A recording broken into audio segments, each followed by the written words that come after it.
In September 2025, the Department of Defense was authorized to use a second title, the Department of War. The legal structure didn't change, but the language did. 5 months later, in 2026, an order was given to begin identifying and preparing government files related to UAPs and extraterrestrial life for potential release. Now, these two events are not the same, but perhaps they're not unrelated either. Because what if the Pentagon never believed UFOs were aliens in the first place? Because decades ago, inside parts of the U.S. government, there were officials who believed UFOs weren't visitors from another planet or interdimensional beings. They were deception, and they believed engaging with the phenomena was dangerous. That worldview came to be known as the Collins elite. And it maybe explains why disclosure never unfolds the way we expect it to. Tonight, we're not asking what UFOs are. We're asking what happens when institutions decide what they mean. This is Beyond the Map. One of the biggest misconceptions about UFOs is the idea that government ever had a single unified explanation or theory. It didn't. From the very beginning, there were competing interpretations, not just about what was being seen, but about what kind of problem this actually was. Some analysts approach UFOs as a technological question. If something's in restricted airspace, it's moving faster than known aircraft, then the job is to measure it, track it, and identify its origin. Nuts and bolts, hardware, threat assessment. Others didn't see it that way at all. To them, the most troubling aspect of UFO encounters wasn't the object, it was the effect, the way witnesses reacted, the confusion, the emotional and psychological fallout, and the way the experience often didn't end when the object disappeared. Early on, some investigators noticed something strange. UFO encounters didn't behave like ordinary sightings. They came with patterns, recurring themes across geography, culture, and time. And people reported missing time, vivid dreams that felt more like intrusions, shadowy figures that appeared not as solid beings, but as dark presences, glimpsed rather than seen, and information that arrived fully formed without a clear sensory pathway. And that created a problem because once you acknowledge these elements, you're no longer strictly dealing with aviation, physics, or intelligence collection. You're dealing with perception, meaning, belief.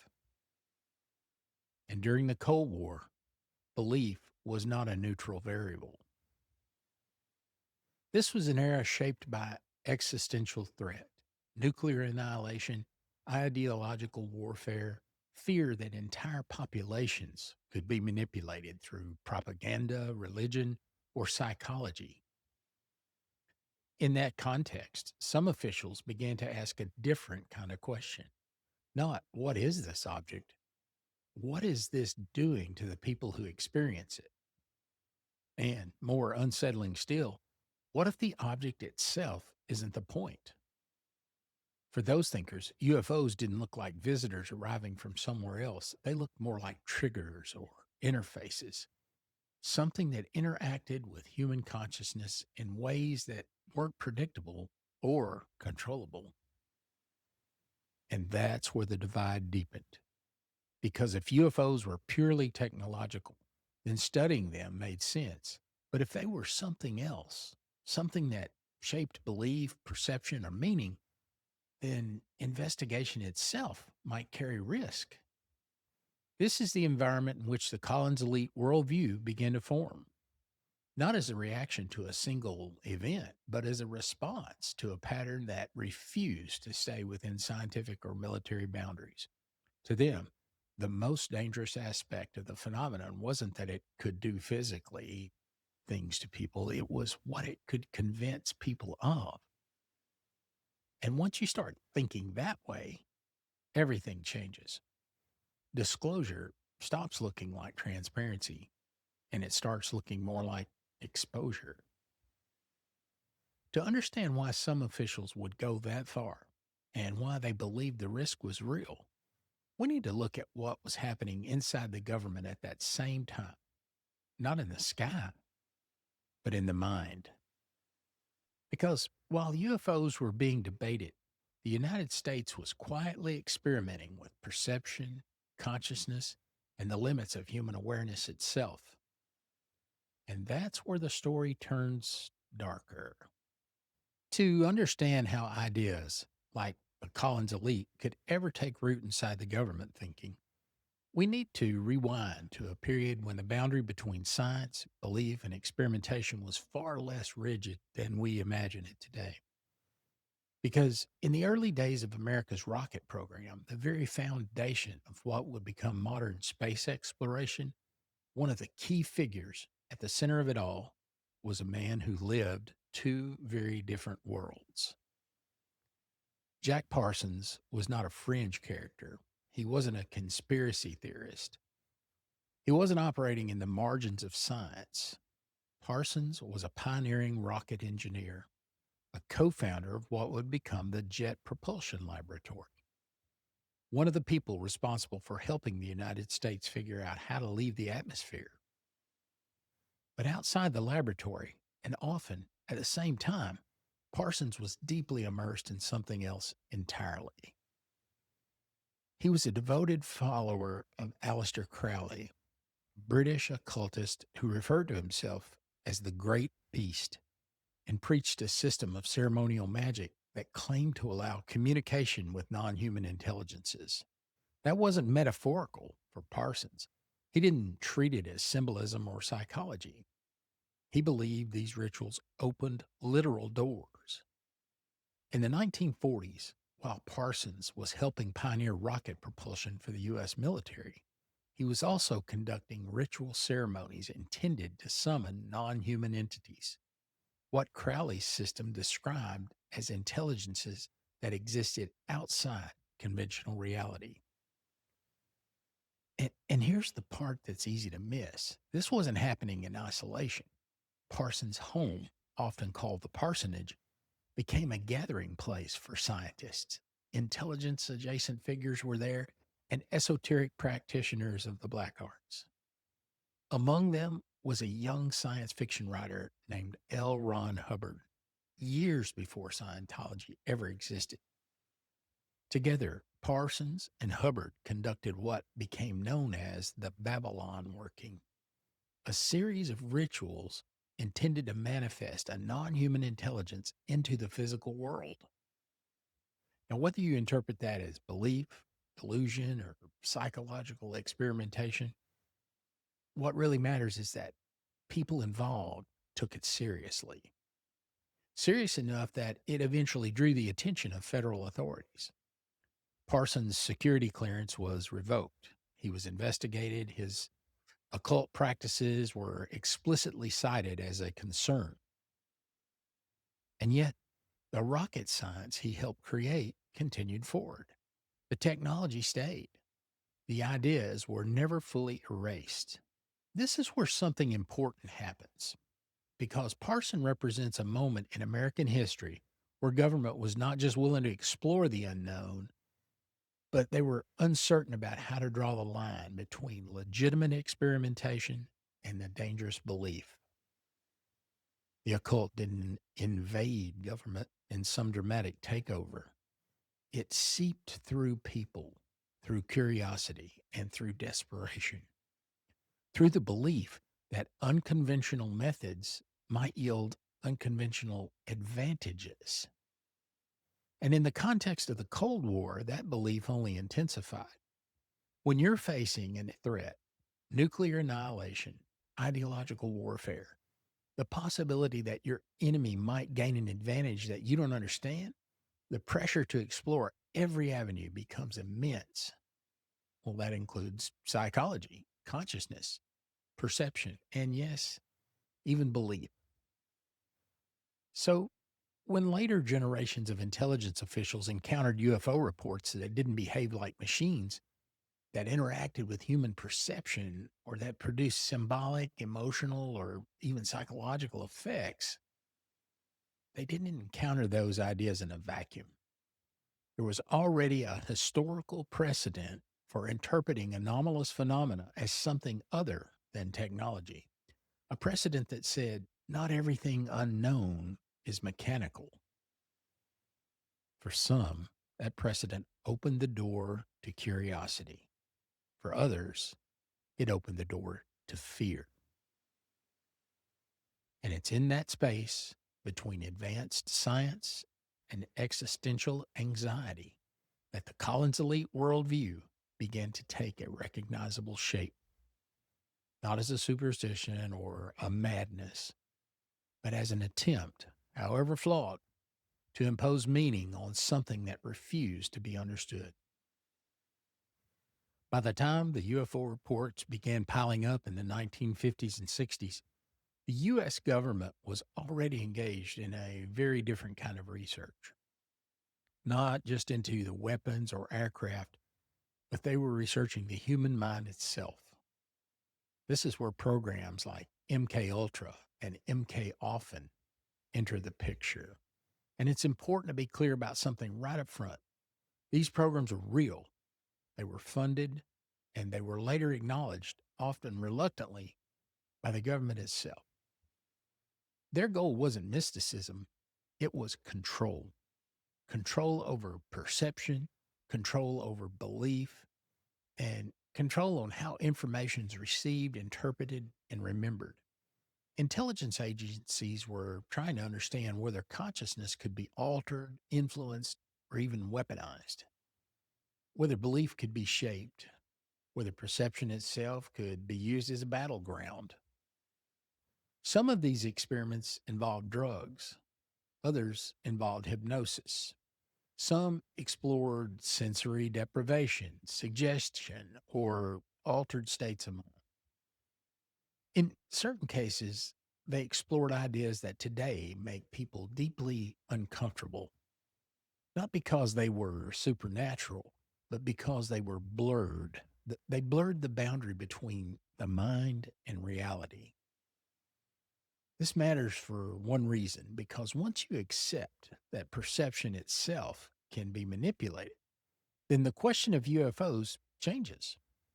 It stops being about what's in the sky and it starts being about what happens inside the observer. For some officials, that shift was not that intriguing because if UFO encounters were interacting with consciousness, intentionally or otherwise, then studying them might not be neutral. It might carry consequences. It was within that environment where consciousness was already seen as a variable. That one experience would quietly change everything. There is a moment in this story that almost never gets discussed. And when it does, it's often brushed aside as anecdotal. That's a mistake because for some of the individuals later associated with what researchers would come to call the Collins elite, this was the moment where speculation ended and certainty began. In the 1960s, during a period when Western intelligence agencies were actively experimenting with unconventional approaches to perception and information gathering, a woman named Sybil Leek was brought into government adjacent settings. And now Leek was not an unknown eccentric. She was a public figure, a self described witch who appeared in mainstream media. She wrote books and openly claimed to practice ritual magic and spirit communications. More importantly, she moved in circles where cultural influence and academic curiosity and intelligence interest occasionally overlapped. According to accounts later summarized by researchers like Nick Redfern, Leak participated in a seance that was attended by individuals connected to defense and intelligence circles. Now, this is not framed as entertainment. It was not treated as symbolic. This was approached as an experiment. Well, during the seance, something reportedly occurred that fundamentally altered how those present interpreted the UFO phenomenon. A disembodied voice was heard. Now, it didn't claim to be of extraterrestrial origin. It didn't represent itself as a visitor from another planet. It identified as something else. Some accounts record that the voice gave its name.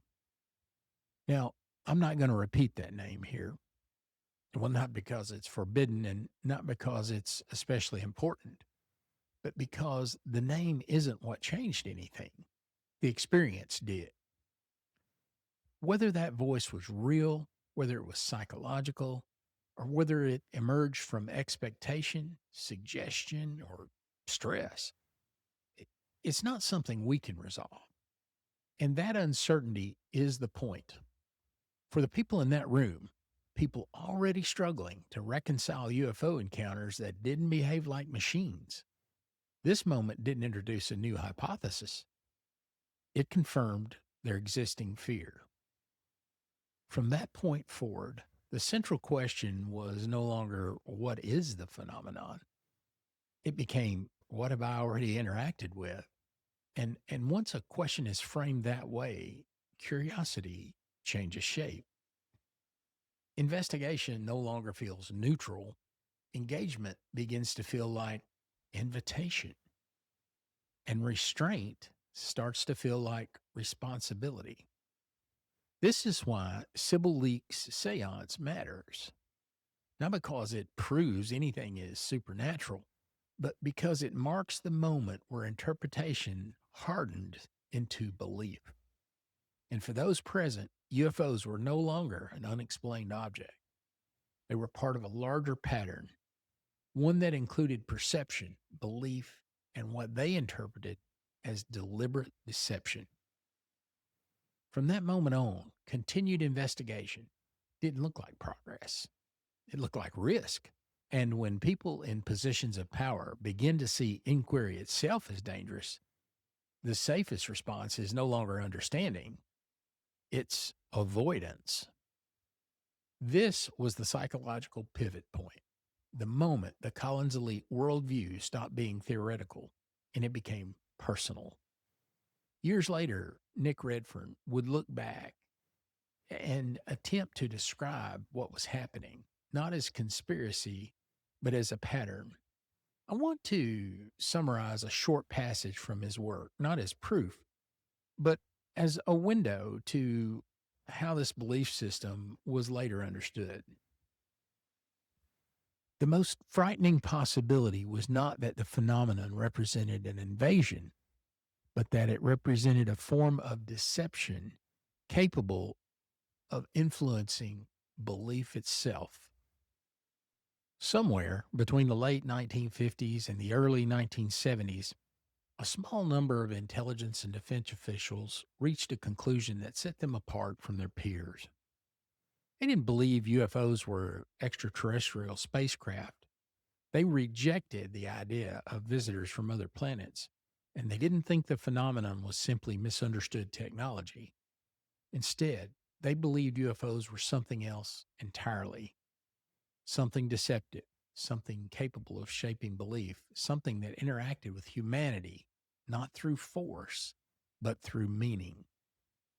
This informal group, never officially named, never acknowledged in public, came to be referred to by researchers as the Collins elite. Not a task force, not a program, but a worldview. The Collins elite believed that the UFO phenomenon was not extraterrestrial at all, but a non-human intelligence that had historically presented itself under many disguises. In religious language, they interpreted it as demonic. In modern terms, they saw it as a deception wearing a technological mask. Whether you agree with that interpretation or not, it's critical to understand why they believed it. They weren't reacting to a single event. They were reacting to the patterns.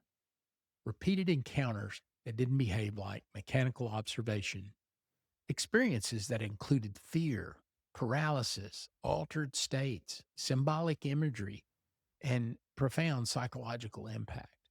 To them, UFO encounters resembled ritual, initiation, influence.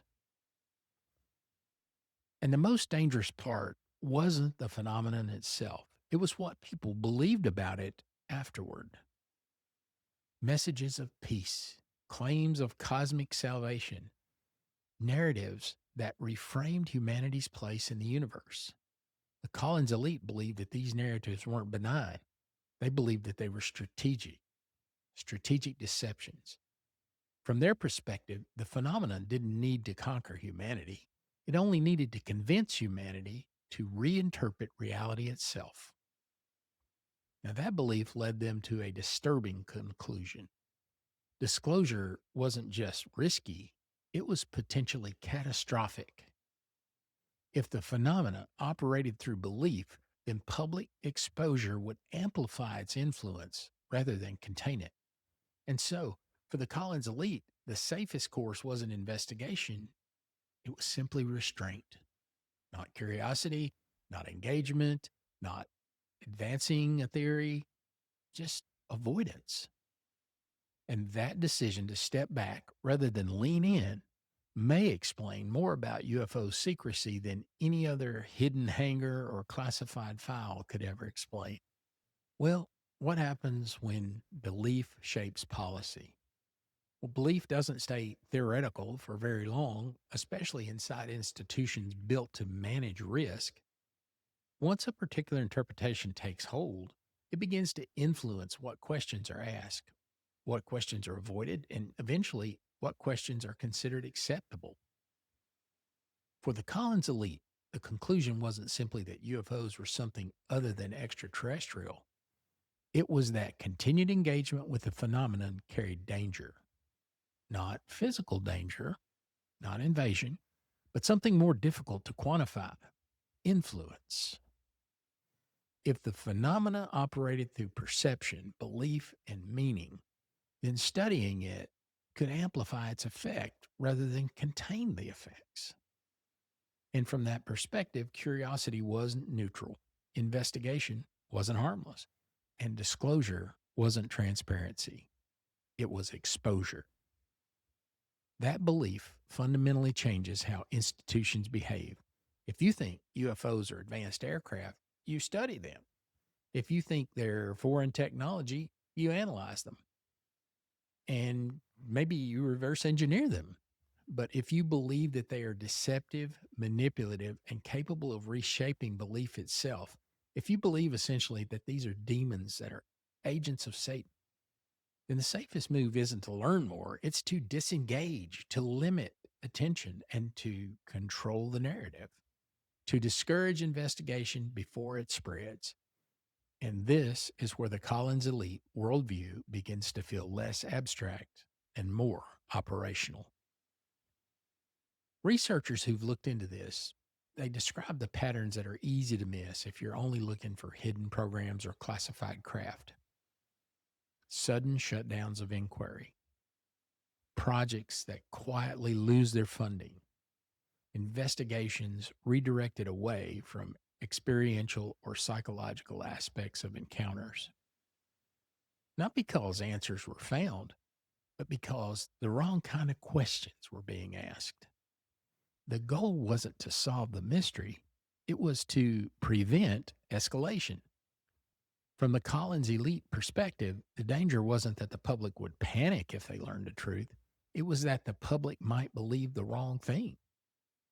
That belief could spread faster than any aircraft, faster than any invasion. And once established, it would be almost impossible to reverse.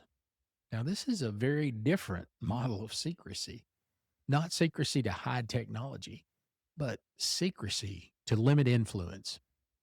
In that framework, disclosure becomes a weapon, not necessarily against the public, but against stability itself.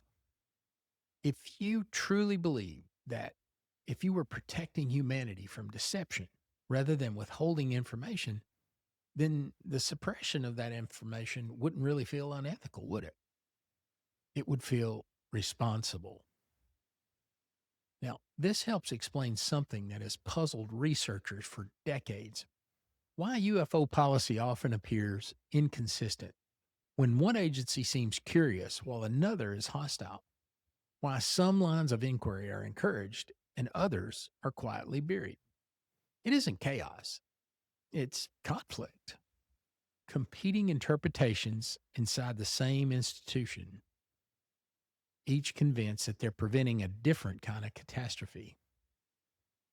And if this belief system truly influenced policy in the past, well, the next question becomes unavoidable. Did this disappear or did this belief evolve? Well, figures that are involved in modern UAP investigations, and you'll know them, including Luis Elizondo, Jay Stratton, they have described encountering senior officials in the Pentagon who weren't skeptical. They were certain that they already understood what the phenomena was. And because of that certainty, continued investigation was viewed as totally unnecessary or even dangerous. Objections weren't framed around sensor data, they weren't technical, they were moral. And whether those officials would recognize the name Collins Elite is beside the point. The mindset is what persisted. The mindset is very familiar. They rarely change instincts in institutions. Sometimes they can change personnel, but the instinct remains. And if that instinct still includes powerful corridors of influence, then the story isn't historical, it's contemporary. To see that clearly, we have to look much closer at the present. If the Collins elite worldview truly ended decades ago, then this story would remain historical. But over the last several years, something has shifted. The belief that UFOs might represent something other than extraterrestrial technology has begun to surface again, not quietly and not behind closed doors. There are many mainstream UFO researchers, enthusiasts, politicians who are espousing this belief that this is, in fact, demonic. This interpretation is being voiced openly by people with large platforms and real influence. And what was once confined to classified conversations is now part of the public disclosure. An example: Tucker Carlson, one of the most influential political commentators and podcast hosts in the country. He stated publicly that he believes the UAP phenomenon is demonic in nature. Regardless of whether you agree with that conclusion, what matters is the reach of the statement. This is no longer a fringe interpretation circulating in obscure research circles. It's being discussed openly by millions of people. Recently, I had an opportunity to speak with Representative Tim Burchett, and he voiced the same opinion. He believes this is demonic. Members of Congress involved with the UAP oversight have made these public remarks suggesting that the phenomenon falls into a religious or a spiritual framework. Now, these statements are often framed cautiously, but the direction of the statements is really unmistakable. The conversation is shifting away from technology and toward meaning. In one recent example, a sitting member of Congress shared antique religious imagery depicting aerial objects alongside divine or angelic figures. Now, they weren't presented as evidence, they were presented as context, a suggestion that humanity may have encountered or interpreted similar phenomena long before the modern UFO era. And frankly, it's hard to dispute those images and what they potentially represent. Now, taken together, those moments signaling something important. The Collins elite worldview, whether accurate or not, is no longer confined to Cold War anxiety. It's becoming culturally pervasive. And when an interpretation reaches that level, it begins to influence not just policy, but expectation. It shapes how people frame encounters, how officials justify resistance, and how disclosure itself is received. And then something else happened. In September 2025, an executive order authorized the use of Department of War as a secondary official designation for what remains legally the Department of Defense. And the legal structure didn't change, but the language, as we mentioned, did. Defense implies protection, war implies conflict. The other frames posture as confrontational. Months later, a directive was issued to begin identifying and preparing government files related to extraterrestrial life, UAPs, and UFOs for potential release. Now, whether those files contain groundbreaking revelations or just routine archival material, that remains to be seen. Frankly, I'm a bit skeptical, but the sequence matters. A more aggressive institutional framing, coupled with renewed promises of disclosure, language shifts rarely happen in isolation. They reflect mindset, and mindset shapes how phenomena are interpreted long before the evidence is evaluated. If you view this as a mystery, you posture for inquiry. The choice of language may tell us less about what this phenomena is and more about how we are preparing to confront it. And that brings us to the most critical point of this entire discussion. Where does this interpretation break down?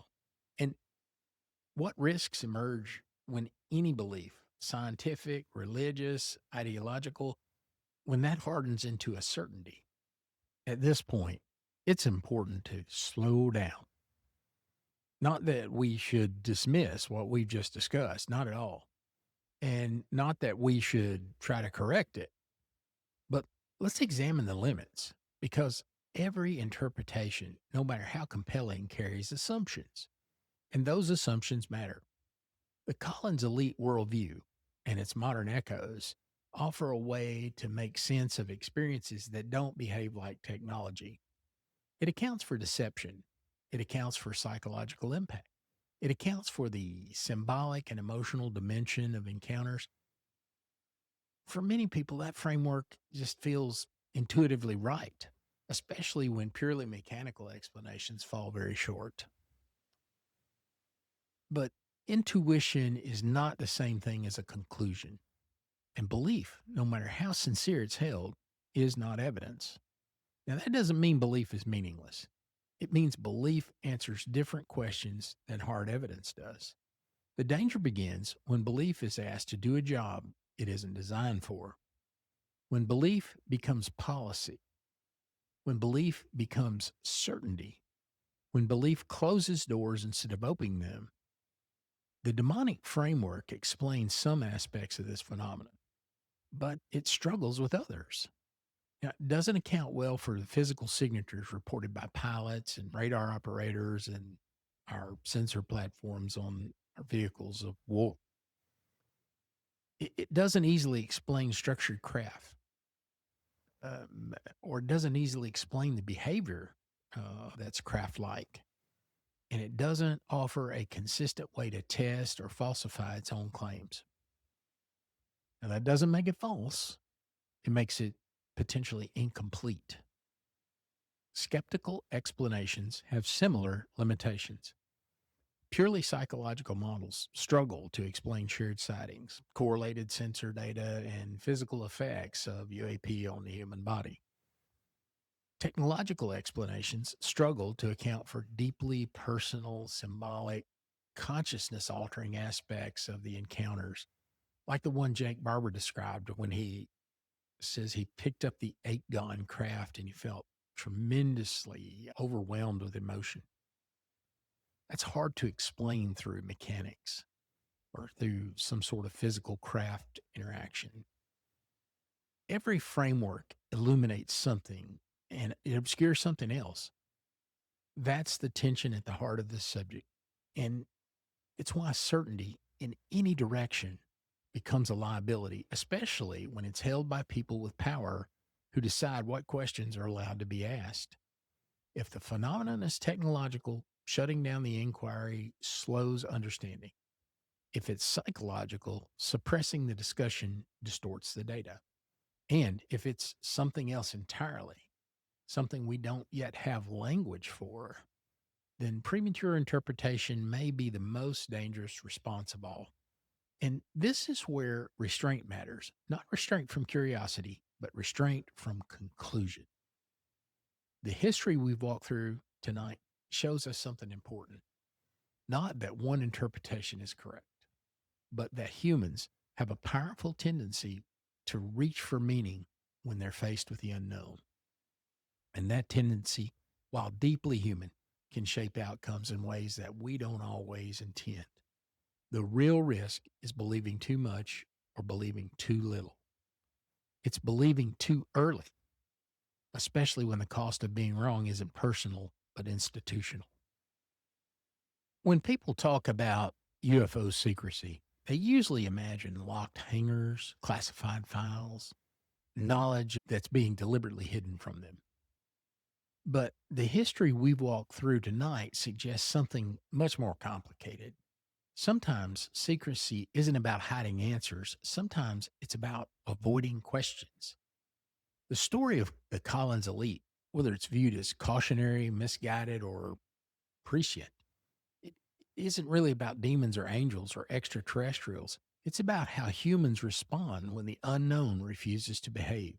When a phenomenon doesn't stay in the sky, when it reaches into your perception, into your belief, to your identity, we instinctively reach for meaning. Meaning comforts us, it stabilizes us, and it gives us something solid to stand on when certainty disappears. But meaning can also close the doors. Once something is interpreted, it stops being explored. Once it's named, it becomes defended. If it's framed as a threat or salvation, curiosity gives way to caution. The Collins elite weren't alone in this impulse. Neither are their modern echoes. We see the same patterns repeat in institutions, in culture, and in ourselves. Faced with ambiguity, we rush to decide what something is instead of sitting with what it does. And maybe that's the deeper question. UFOs force us to confront not where they come from, but what they are and how we react when certainty is no longer available. Because if this phenomenon truly interacts with belief, if it reflects back our fears, expectations, and assumptions, then the most revealing part of the story may not be the phenomenon itself. It may be us, the choices we make when we don't understand, the narratives that we cling to, the questions we decide that are too dangerous to ask. History shows us what interpretation hardens into certainty, progress tends to stop. Not because the truth is hidden, but because curiosity is. In the coming months, files may be released, new language may be adopted, and headlines will likely move faster than careful analysis. But the real inflection point won't be what's disclosed, it'll be how we interpret it. And if that's true, then the most important work ahead isn't disclosure or denial, it's restraint. Restraint from premature answers, restraint from fear driven conclusions, and restraint from mistaking belief, any belief, for understanding. Because whatever this phenomenon ultimately turns out to be, the way we choose to interpret it may shape the outcome long before we ever understand it. And that question, how we respond to the unknown, may be the real test we've been facing all along. I hope you liked our strange story tonight about the Collins Elite. If you did like it, please subscribe and hit that like button. That helps us the most. I'm Buddy T, and this is Beyond the Map. Thanks for joining us.